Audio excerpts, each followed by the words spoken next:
life a wonderful adventure. Then in the name of democracy, let us use that power. Let us all unite.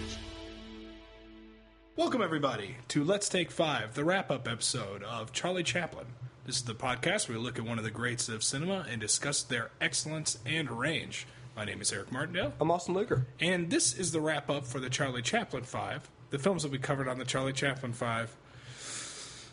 Gold Rush. Yep. City Lights. Uh-huh. Great Dictator. One before it.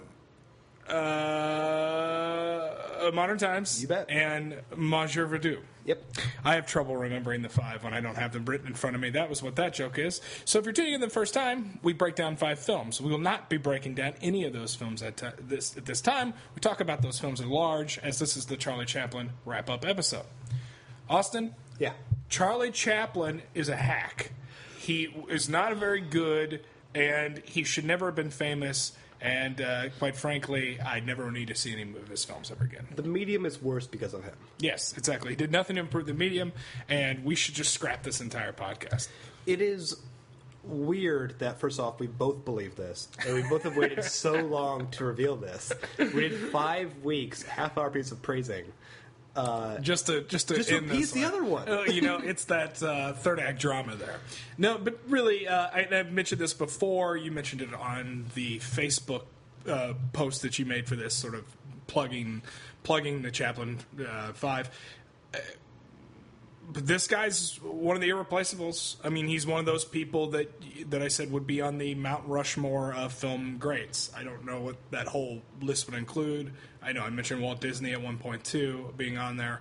But without Charlie Chaplin, you could venture a guess that a lot of things would be different. The history of film would probably be different. He was the first real, in a lot of ways, transcendent sort of movie star.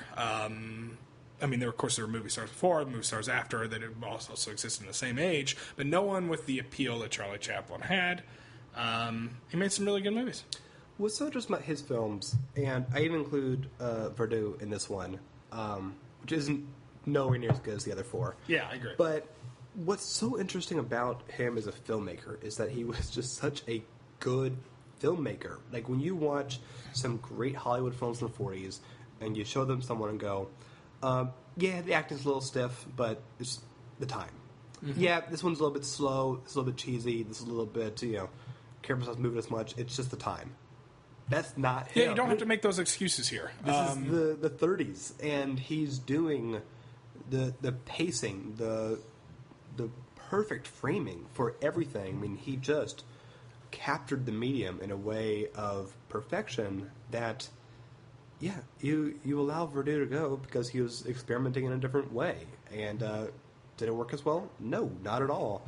But, damn it, brilliant. I wish he had twice as many films. I did too. I think that's the big thing, that's sort of big takeaway, kind of like Kurosawa, who we covered as well.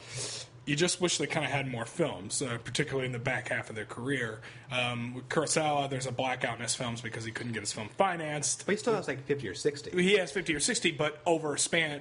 he had 40 of those over a span of a decade, and then the rest of them were over a span of several decades. He only makes 10 films. Yeah. Chaplin's kind of like that, too, because he makes all these shorts, he makes all these silent films, and then once we move from silent film into the talkie era, he disappears. Now, not necessarily because he couldn't make the jump to talkies, because he could. We saw evidence of this in Great Dictator and Verdoux, which isn't as good, but it's competent film. Yeah. It had also to do, for political reasons and various other things that had absolutely nothing to do with the film itself, which is exactly why Kurosawa couldn't get his films financed. So, different reasons, but holistically speaking, they had faced similar challenges in that regard. He's just... You watch Charlie Chaplin, and you can't imagine him being bad at anything. You can't. That is the running joke of this podcast. Yes, right? Yeah. You can't. He's a great roller skater. He shows that he's a great director. No, he's a great director. He's a great actor. He's a great writer. And then he's like, "Oh, I'm a great I'm a great piano player. Oh, I'm a great roller skater. Oh, I'm a great dancer. Oh, I'm a great singer. And these things start to come to the forefront. I could perfectly hit a giant globe balloon exactly how I want it. Exactly. And then, look at my I have the dexterity of a Olympic gymnast. Right. And then, he probably was the greatest basketball player in the world, too. I'm sure he's a great pilot. Exactly. And it's just crazy how much those things sort of, like, compound on each other and build up to the point where you think that he literally may have been the most talented individual that ever lived. I mean, really, that was in the public eye, that got noticed, that got the breaks they needed to get. He's just perfectly perfect in just everything he ventured to do. Did you ever you seen The Kid? This movie, The Kid. I've not seen The Kid. The Kid was almost his there. First film. The Circus, I thought. I was going to say his first feature-length film. Circus feature-length. Okay. They're right there. But The Circus was a short before. I think so. Then yes. There was a film as well. I have seen a lot of The Kid.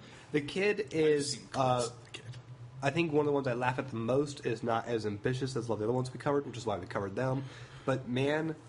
The fact that kid can emulate the Tramp so well that even though this is an adopted child in the story, you think it almost has to be a clone of the Tramp. So, yeah, he can even direct kids so well that they can perfectly do what he's doing. When he hits all the right chords, and we keep that, and you say funny, and that's true. But the character of the Tramp being so synonymous with him is a character that really. While the movies I associate with humor, the character itself, in a weird way, is sort of associated with sadness. Oh, yeah. The character is very, very sad. He's very likable. He's very funny, but he's called the Tramp. Exactly. He's not in a very good situation. And he's also able to do that stuff effectively, too. I mean, you have elements of comedy that exist throughout all these films, but he hits the stride with drama, and he's able to play with that quite a bit, and to great effect with the City Lights and the Great Dictator in particular. Verdoux, I'm not sure what that was trying to strike, but then again, it wasn't a Tramp movie either. So I mean, it was going towards an unlikable character, right? Which is a bold thing for one of the most likable faces on film to do. Right, which I agree with. But then again, in the Great Dictator. He's also Hitler. He plays Hitler, right? Yeah. And he's able to bring, I think, maybe not more nuance to it, but I enjoy seeing Hitler more than I enjoyed seeing Verdoux. So that says something. I'm going to edit around that, but yes. I enjoyed seeing Hinkle. Oh, okay. Yes, as the character is called in the movie. He's just he's fascinating, and I recommend the podcast You Must Remember This, which tells wonderful stories of kind of old Hollywood, brilliantly researched, and tells about him. And he seemed like a troubled, sad guy in real life, and he had lots of problems, and especially during the later years during the blacklist, where he was afraid to ever go back home to England because he might not be allowed back in the country. I mean, he was a guy stuck, but he was a guy who was on top in such a big way, and at least through what he was doing on screen, for sure, he was kind. Yeah, I mean, and we would be remiss to not mention some of the choices that he made in his life, not being necessarily what we would say a morally justifiable or right thing to do.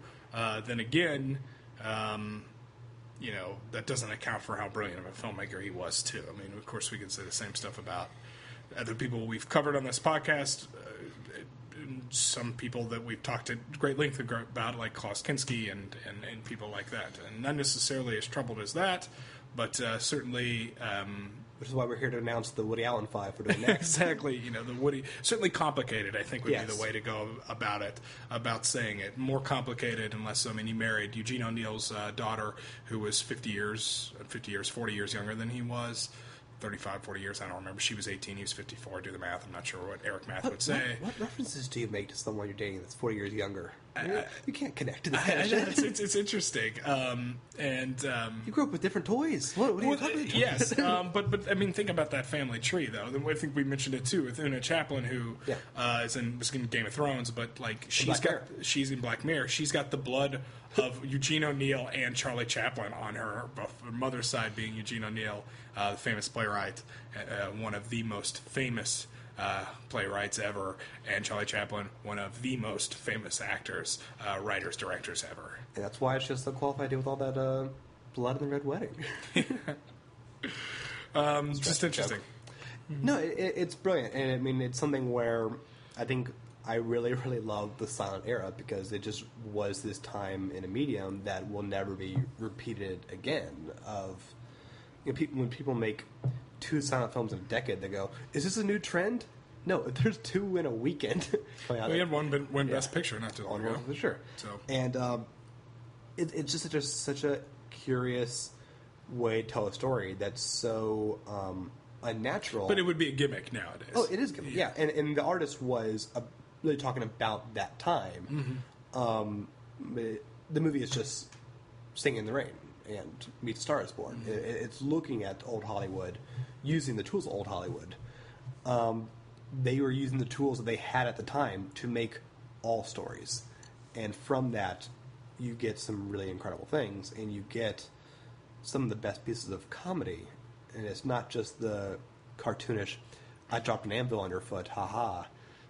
No, these are way more complicated. Yeah, these are incredible, and you see with the Great Dictator that you can't just copy and paste them into sound. It has to be a different kind of thing, because when you do, he's blindfolded and roller skating, there's a hole in the ground nearby. That is different with sound, because there are people screaming, and when sound is real, then you can't use like theater magic of like, oh, you're on that side of the stage, I can't hear you say that from that side of the stage. So you can get away with this, and it's he knew the art form so perfectly. I think he perfected it. If we were talking silent film specifically, and I know Modern Times is after City Lights, and I think City Lights is ultimately, I think, a better movie than Modern Times. Modern Times, I think, was I like that that's the last silent film he does, because it's kind of like the fever pitch of the mechanisms and systems he employs in silent films. The set pieces in that film are incredible, and the way they work, the way the gags work, the way the dominoes fall, is literally some of the most genius filmmaking ever. I mean, the way he decides to tell that story, we'll never see it again because no one's ever not going to do these again. But, I mean, it's like, the Beach Boys, they write their great album, and then they hear Sgt. Pepper, and Brian Wilson famously said, I'm like, went insane. It was like, I can't do that. I just came out with this, which is our masterpiece, and that's so much better. I can't do that. If I were making silent films at the time, I'd just quit. You just can't do it better. You just can't. And it's so interesting because silent films, and we're destined to cover another one in this era. Not soon, but sometime in our podcast. There's a universal appeal to it because literally you don't need to speak the same language to typically get the majority of a silent film. The best ones have fewer title cards. And there's a reason that you kind of want to show kids Chaplin films, because these jokes are literally made for everybody, because it's not a concept you understand, it's not vocabulary that's too advanced for you. It is he's working in a terrible factory, and now he's screwing the screws while he's falling inside the machine. And the movie does use, because this is post, we're moved into talkies at this point, and this film uses, when it does speak, it uses it effectively. I mean, not to the point where I would call it, a silent film. Not a silent film, rather. Yeah, but same way that WALL-E is still an animated film. Yes. It's got some little action bits, but it's still animated. Sure. But no, it's just, Chaplin's great. Do you want to rank our 5? You go first. Do you have a 5? I gotta think. I think ours will be the same. I think this will be the same. Number 5, okay. Verdoux is number 5. Number 4, I would have Gold Rush. 3, I would have Modern Times. 2, I would have Great Dictator. That's where it is. I'd have City Lights. And then, so to recap, I'm Great Dictator, number 1, City Lights, number 2, number 3, Modern Times, gap, 4, Gold Rush, very large gap, Verdoux. Me too, except flip City Lights is number 1, Great Dictator number 2. Both of them are absolutely incredible, but City Lights, it's just, I think it helps that it's like 88 minutes long and like perfect. I think it is the quintessential. Like if I had to show one person, like, what is Charlie Chaplin about? I'm not going to watch another one of his films. I need to see one film. I think that's the one I pick. Yeah. Even though I think The Great Dictator is a better movie, that's the one I pick. I agree. But that's like saying better movie. It's like they're both incredible movies. Yeah. So, Well, now, this is interesting. We've just covered 5 films that are, majority of them are silent. There's no one talking during them. And now we're going to go to a director that has everyone talking at the same time. We are going to I knew you were going to thread that needle that way. I saw it from the You're second. welcome. After the 10-minute setup to it, you go, It's like I know who you are. That's what we're doing. And you know what the film is. We are covering, for my next pick, for our next 5, one of my favorite kind of filmmakers of the 70s and beyond, but primarily kind of known for his 70s work, Robert Altman. He is someone that, much like Billy Wilder, I was watching kind of these beloved films as a kid and kept recognizing that he kept making a lot of them.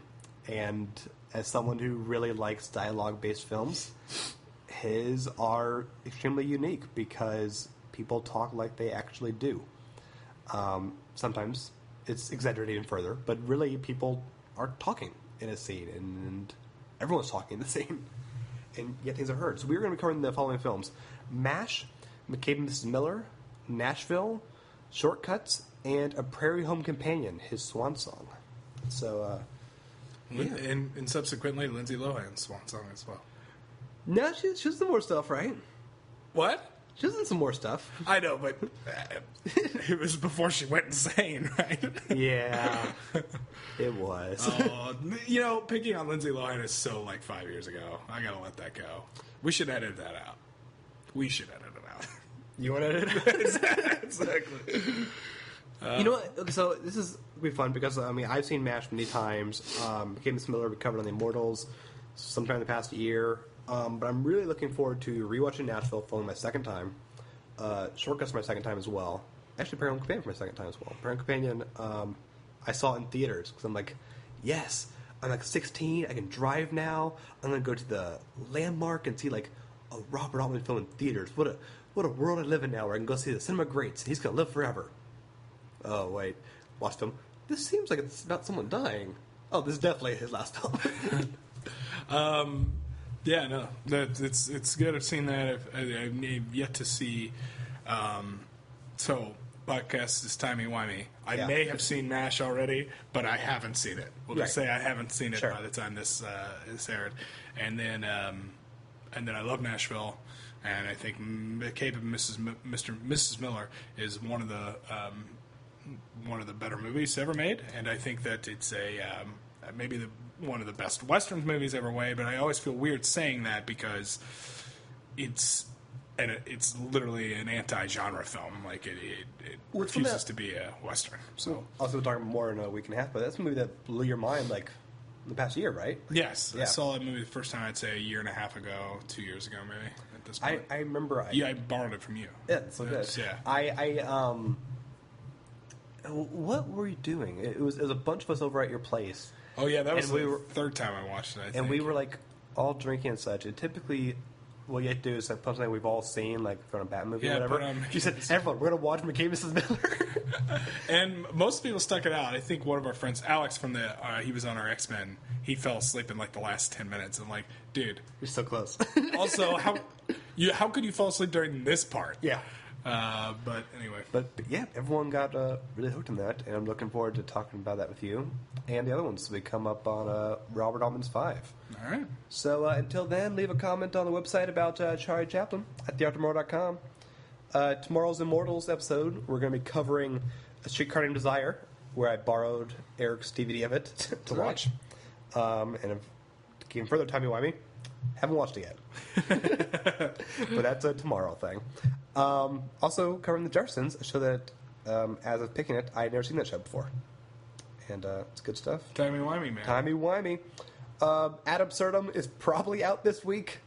They're covering Westworld, which is going to be a really fun discussion, because also Sarah and I watched the movie of Westworld that Michael Crichton wrote and directed in the 70s starring Yul Brynner.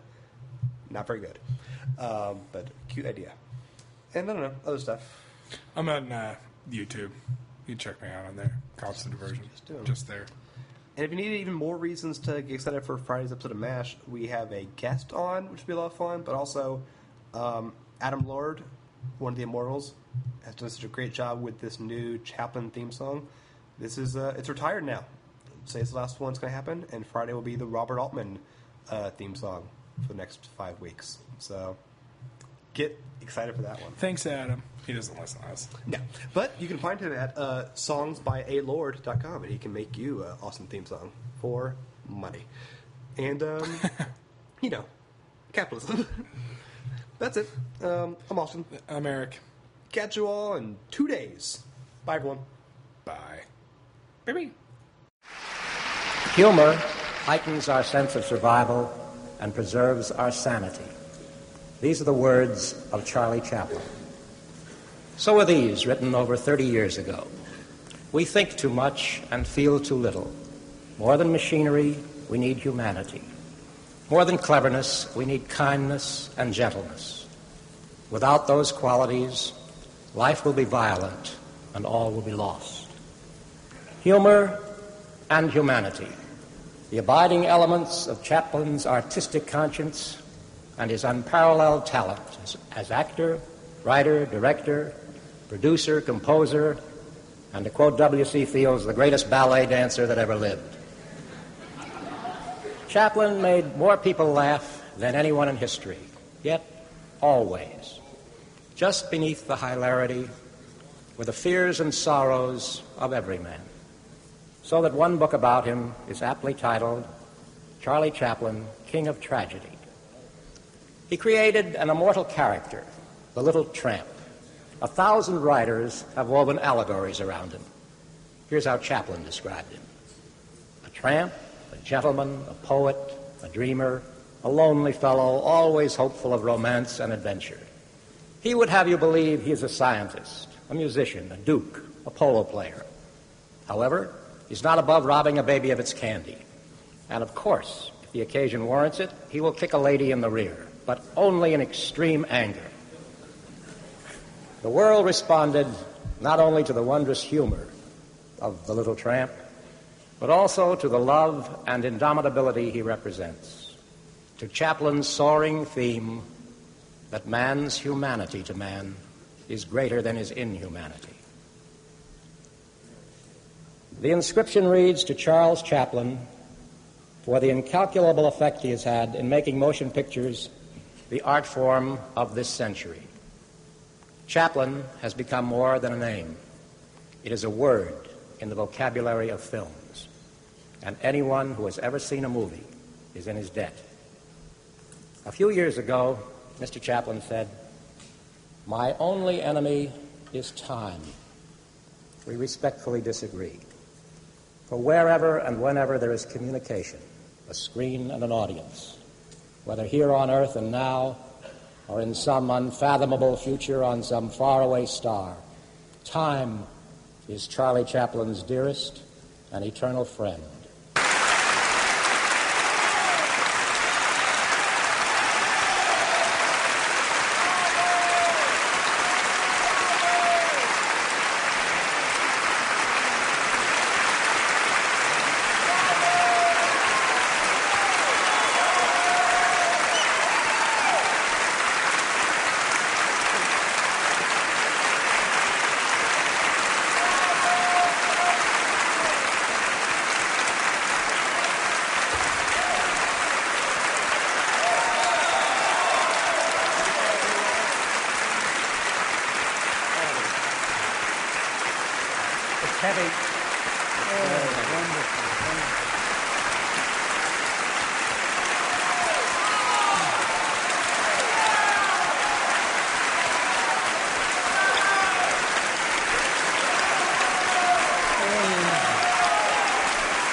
Thank you so much. This is an emotional moment for me.